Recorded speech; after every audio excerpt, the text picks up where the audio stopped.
Pag-uusapan natin ngayon, ito po, no? Si Kimbo po, ang ating pong bagong appropriations chairman ng Appropriations Committee sa House of Representatives. Ang pumalit po rito kay Saldico, umamin po. Umamin na may blanco nga itong ating BICAM. Grabe. Teleserye, ang dami pong mga kasinungalingan na napatunayan natin ngayon. Dahil hindi lang marunong to nabisto po. Nabisto po sa kasinungalingan itong mga nagsasalita po na walang blanco. Si Kimbo na po nagsabi na wala na pong meron nga pong blanco pero may paliwanag siya. Si BP Sara po, dismiss na po yung mga kaso sa kanya ng PNP. Ito po ay may kaugnayan dun sa komosyon na naganap dyan po sa veterans at saka, hindi veterans, kung hindi ako nagkakamali, 2 ospital yan, di ba? Yung St. Luke's at Veterans. Hinggil po sa contempt nito ni Attorney Zulaika Lopez. Yan po mga pag-uusapan natin. Okay. Natatandaan ko po, pareho lang ng sinasabi si Senate President Chis Escudero at saka to si Kimbo. Kaya lang, walang pag-amin kay Chis Escudero na may blanco nga, no? Yan po yung problema, pagkakaiba ng mga lawyer. Marurunong po sila lumaro. Kay Bersamin din, wala pong inaamin na may blanco, di ba? Pag mga lawyer po, alam po kasi nila no, na eto, wala pong pumipilit kay Kimbo. Hindi po siya pero reporter lang yung kanyang wala po sa kanya. Parang alam ko hindi lawyer si Stella di ba? Stella Kimbo. Kaya may problema siya ng inami. Lahat po nagdi-deny. Magandang atake yung mga sila Grace po. Bagamat hindi nila dinideny na meron nga may blanco. Pero sinasabi nila na walang blanco sa enrolled bill. Same din yung gustong sabihin ni Kimbo Kaya lang nga, dahil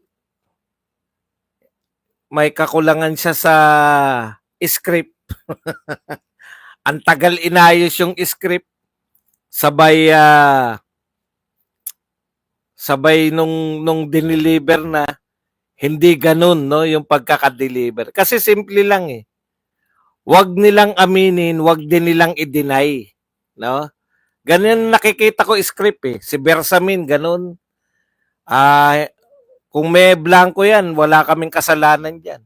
Nakarating sa amin yan, walang blanco. Pinirmahan namin, walang blanco. Wala kaming pananagutan diyan sa usapin na yan. So, walang pag-amin. Si Chis Escudero rin, sinasabi rin ni Chis Escudero na walang blanco nung pumirma ako. Di ba? Ganun Alam na alam ng mga abogado kung paano iiwasan yung tanong na may blanco ba talaga? Tapos dadaldalan ka na nila ng mga ibang bagay. Natatandaan ko si Bersamin, no? Nagkwento na tungkol sa mga makikipagtulungan sa Interpol, pag ni-request ng ICC, etc. etc. Si Grace po, dahil konting less talk, less mistake yung pinatupad ni Grace po. Yun lang, doon lang siya, no? Walang blanco sa enrolled bill. 'Di ba? Kaya nga may nagtatanong sa inyo, malamang iba pa yung ano, malamang iba pa yung kaya may nagtanong sa inyo kung iba pa yung enrolled bill kaysa sa BICAM report, no? Yan. Kasi nga panlito yan ni Chis Escudero, panlito nila yan eh. Nawala silang nakita. Na pwede namang kasagutan yan, nagpapanibago silang usap, pwedeng kasagutan yan sa mga sinasabi ni Aimee Marcos, ni Raul Manuel, ni Bato, at saka ni Franz Castro na may blanco talaga. Pero sa enrolled bill, ayan. Kaya lang, dahil nga hindi nga naman abogado to si Kimbo, pag tinanong mo siya, akala niya tama na script niya, nagkalaglaga. Hindi sinasadya. Ako, sa tingin ko, hindi naman sinasadya ni Kimbo. No? Hindi sinasadya na nagkalaglagan. Kasi tama rin eh. Meron din siyang sinasabing enrolled bill. Sa enrolled bill, okay na. Okay na lahat. Kaya lang, less talk nga, less mistake. Hindi niya ginaya si Grace po eh. So all along, yung sinasabi ni Ungab kay Tatay Digong, yung pinagreakan ni Tatay Digong, tama. Mayroong blanco at ito po ay kinumpirma ni Kimbo. Nang hindi niya naman po, ako talaga honestly, alam ko hindi niya talaga gusto gusto na umamin. Kaya lang, siguro naghalo-halo na. Siyempre, inano nila yan eh. Kumbaga, binigay sa kanya yung senaryo na ganito paliwanag natin dyan. Na kaya may mga binigay tayo ang nagpuno na yung mga technical committee dahil pero nasabi niya eh. Dapat doon iiwasan na magsalita o iiwasang umamin na may blanco. Di ba? Katulad ng ginawa ng mga abogadong si Bersamin at saka ng abogadong si Chis Escudero. Maligal sila eh. Ambos interview, hindi siyempre.